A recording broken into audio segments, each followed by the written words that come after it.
paradise wa Ayo wa duna opo. Iye paradise. Baba Amaka. Oh me nana kui. Emirere duna opo. Abo. Emirere duna opo. Oh me nana pepa. Emirere duna opo.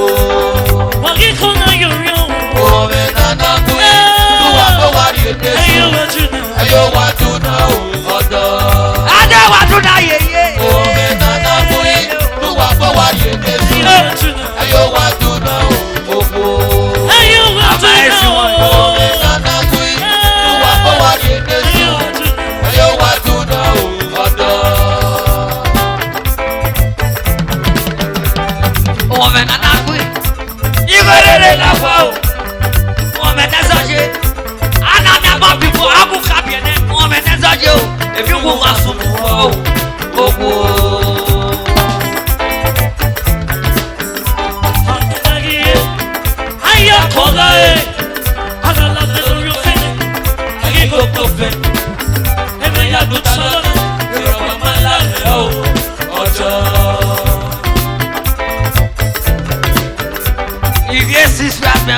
Baba Jopa.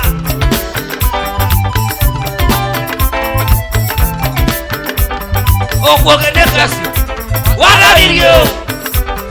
Odo ba mi. Abo kwesona. Akon ba me se ku. E ko pa yan iwaje se. Oko amama ogo e. Oyi ga ro ma were. Oko. E baruso. Wo esone.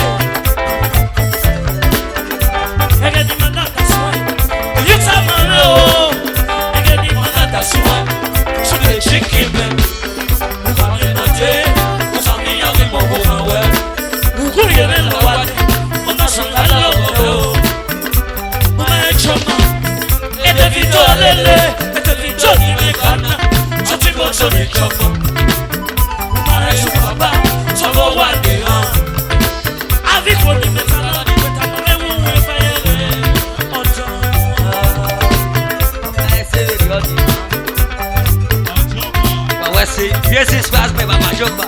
Baba Adalo. Baba Lucky. Oh me nana kui. Emirere duna opo. Oh me nana yo. Emirere duna opo. Oh me nana pepa. Emirere duna opo. Wakikona yoyo. Oh me nana kui. Tuwa ko wari edesu. Ayo wa duna opo. Ayo wa duna opo. Oh me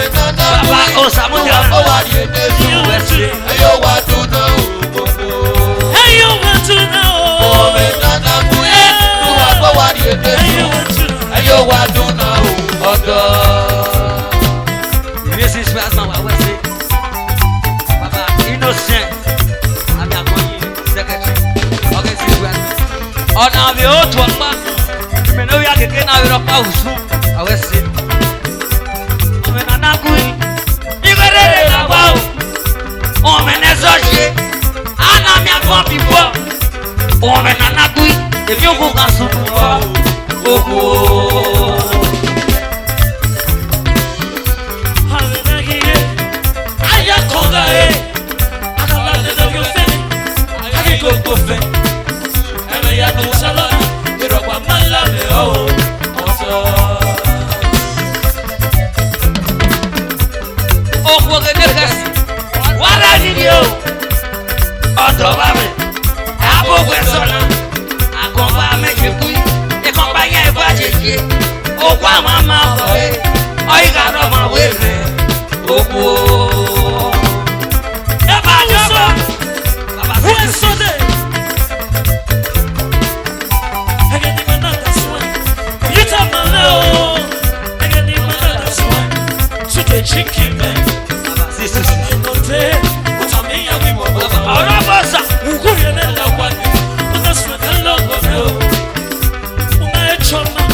Baba,